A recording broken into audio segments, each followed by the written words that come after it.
নমস্কাৰ ফ্ৰেণ্ডসকল, স্বাগতম জনাইছোঁ মোৰ আৰ্টেক আছাম জিঅ'9লৈ। আজি আপোনালোকে এটা ভাল খবৰ লৈছে। সচিবালয় বিভাগৰ ফালৰ পৰা কিন্তু বহুকেইটা চাকৰি পদ মুকলি কৰা হৈছে। ইয়াতে আপোনালোকৰ জুনিয়ৰ ছেক্ৰেটেৰিয়েল এছিষ্টেণ্টৰ ওপৰত পদ মুকলি কৰা হৈছিল। 10 পাছ 12 পাছ কৰাসকলে এই পদসমূহত আবেদন কৰিব পাৰিব। এই পদসমূহত আবেদন কৰিবৰ কাৰণে আপোনালোক কোনো ধৰণৰ ইণ্টাৰভিউ দিব নালাগে, জাষ্ট আপোনালোকে ৰিটেন টেষ্ট হ'ব। ইয়াতে আপুনি পাছ কৰিলে আপোনালোকে চাকৰিসমূহ লাভ কৰিব। ইয়াতে আপোনালোকে আবেদনসমূহ কেনে কৰিব ইয়াৰ বিষয়ে মই ষ্টেপ বাই ষ্টেপ আপোনাক ভিডিঅ'খন মই জনাই দিম। ভিডিঅ'টো স্কিপ নকৰি আপোনালোক ভিডিঅ'টো শেষলৈ চাই থাকিব। বলক আমি ভিডিঅ'খনলৈ আগবাঢ়ো। তো ফ্ৰেণ্ডসকল, প্ৰথমে আমি ইয়াৰ ডিটেইলছসমূহ জানি ল'ম। তো ইয়াত দেখা পাইছে সচিবালয় ৰিকুৱাৰমেণ্ট 2025। অৰ্গেনাইজেশ্যন নেম হৈছে সচিবালয় CSIR পৰা ইয়াৰ পদসমূহ মুকলি কৰা হৈছে। পোষ্ট নেম হৈছে জুনিয়ৰ ছেক্ৰেটেৰিয়েল এছিষ্টেণ্ট। মাল্টিপুল ভেকেঞ্চি ইয়াত মুকলি কৰা হৈছে। লগতে আপোনালোকে এপ্লাই মোড যিটো হ'ব এইটো হ'ব অনলাইন যোগে আবেদন কৰিব লাগিব। আৰু আপোনালোকে চেলাৰীসমূহ 35,000 পৰা আপোনালোকৰ চেলাৰী আৰম্ভণি হ'ব। মই প্ৰথমে আপোনালোকক জনাই দিছোঁ। লগতে আপোনালোকৰ চিলেকশ্যন প্ৰচেছটো হ'ব, ৰিটেন টেষ্ট হ'ব আপোনালোকৰ। প্ৰথমে আপোনালোক কৈ দিছিলোঁ সচিবালয় ৰিকুৱাৰমেণ্ট এজ লিমিট যিটো হয় এইটো আপুনি দেখা পাইছে মিনিমাম এজ 18 বছৰ আৰু মেক্সিমাম 28 বছৰ হ'ব লাগিব। ইয়াতকৈ কম বা বেছি হ'লে আপোনালোকে ইয়াত আবেদনসমূহ কৰিব নোৱাৰিব। আপোনালোকে যে এডুকেশ্যন কোৱালিফিকেশ্যন চাই দেখা পাইছে candidate should have pass 12 graduate from recognise board or university institute. তো আপুনি 12 পাছ আৰু লগতে গ্ৰেজুৱেট পাছ কৰাকৈ ইয়াতে আবেদন কৰিব পাৰিব।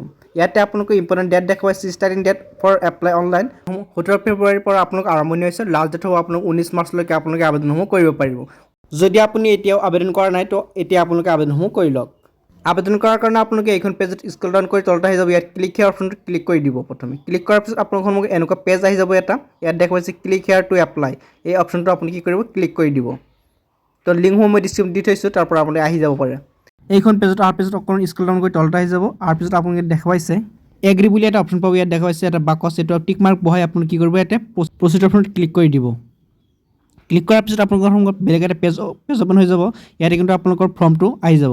তো ইয়াতে আপুনি কি কৰিব, প্ৰিফাৰেঞ্চ যিটো আপোনালোকৰ পষ্ট হয়, পষ্টটো আপুনি পষ্ট কোড ইয়াৰ পৰা চিলেক্ট কৰি ল'ব। পষ্ট এ, পষ্ট বি, পষ্ট চি আপুনি ইয়াৰ পৰা নিজে নিজে চিলেক্ট কৰি ল'ব লাগিব। পষ্ট কোড চিলেক্ট কৰাৰ পিছত আপুনি কি কৰিব, আপুনি যিটো মেট্ৰিকৰ যিটো নেম অফ কেণ্ডিডেট আপোনালোকে মেট্ৰিকৰ চাৰ্টিফিকেট অনুসৰি কিন্তু আপোনাৰ নামসমূহ দিব লাগিব। তাৰপিছত আপোনাৰ ইয়াত দেখা হৈছে কেটেগৰী দি দিব, জেণ্ডাৰ দি দিব, আপোনালোকৰ ডেট অফ বাৰ্থ, আপোনাৰ মেট্ৰিকৰ চাৰ্টিফিকেট অনুসৰি ডেট অফ বাৰ্থ দিব। লগতে আপোনালোকৰ যিটো এজ হয় বৰ্তমান এজটো আপুনি এনেকৈ বহাই দিব। তাৰ নেশ্যনেলিটি ইয়াৰ পৰা আপুনি চিলেক্ট কৰিব, ইণ্ডিয়ান হয় নে নহয়। তো আপুনি ইয়াৰ পৰা চিলেক্ট কৰি দি দিব। লগতে আপোনালোকে ইমেইল দি দিব। ইয়াতে আপোনাৰ ফোন নম্বৰ যিটো হয় ফোন নম্বৰটো ইয়াতে আপুনি দি দিব। এইসমূহ কাম মই নিজেই কৰি ল'ব পাৰিব। যদি কিবা হৈ থাকে কমেণ্টত জনাব, মই আপোনালোকক হেল্প কৰি চেষ্টা কৰিম। ইয়াতে আপুনি এড্ৰেছ দেখুৱাইছে, এড্ৰেছ ফৰ কৰেছপণ্ডেঞ্চ। এড্ৰেছটো আপুনি ইয়াত দি দিব।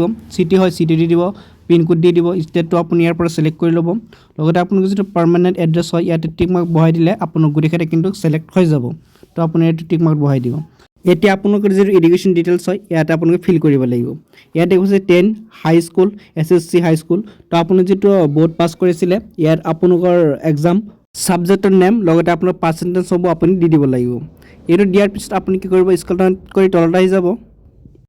ইয়াতে আপোনালোক দেখা পাইছে কম্পিউটাৰ নলেজ। তো ইয়াতে আপুনি যদি কম্পিউটাৰ নলেজ হয় তেনে য়েছ কৰিব, আৰু যদি নাথাকিলে ন' কৰি দিব। লগতে আপুনি যিটো লেংগুৱেজ হয় লেংগুৱেজটো ইয়াৰ পৰা চিলেক্ট কৰিব, য়েছ হিন্দী আৰু ইংলিছ। তো আপুনি যিটো হয় সেইটো আপুনি চিলেক্ট কৰিব। তাৰপিছত আপুনি দেখা পাইছে যিটো কাৰ্যকালকাৰ নাম অৰ্থাৎ এমপ্লয়মেণ্ট নেম গভৰ্ণমেণ্ট অট'নম বডি।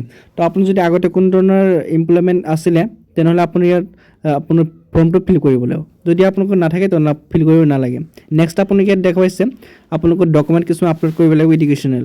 তো আপোনাৰ ফটোগ্ৰাফ আপলোড কৰিব 500 KB তলত হ'ব লাগিব, বেছি হ'লে আপলোড নহয়। তাৰপিছত আপুনি ইয়াত দেখা পাইছে ছাইডত আপলোড ছিগনেচাৰ। তো আপোনালোকে ছিগনেচাৰ আপোনালোকে আপলোড কৰিব লাগিব। ইয়াত দেখা হৈছে 100 KB অৰ্থাৎ 100 KBতকৈ তলত হ'ব লাগিব।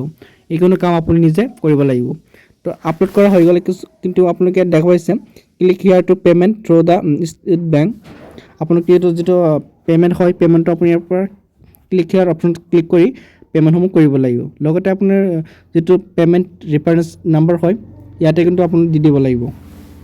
দিয়াৰ পিছত আপুনি কি কৰিব, স্ক্ৰল ডাউন কৰি ডিক্লেৰেশ্যনটো আহি যাব। অহাৰ পিছত দেখা পাইছে এগ্ৰি অপশ্যনটোত আপুনি পুনৰ টিক মাৰ্ক বহাই দি ইয়াতে ছাইড দেখা পাইছে ছেভ এণ্ড নেক্সট অপশ্যনত পাব। ইয়াতে আপুনি ক্লিক কৰি দিলে আপোনালোকৰ আবেদনসমূহ সম্পন্ন হৈ যাব। ইয়াত কোনো ধৰণৰ প্ৰব্লেম নহয়। তো এনেদৰে কিন্তু আপোনালোকে আবেদনসমূহ কৰি ল'ব পাৰিব।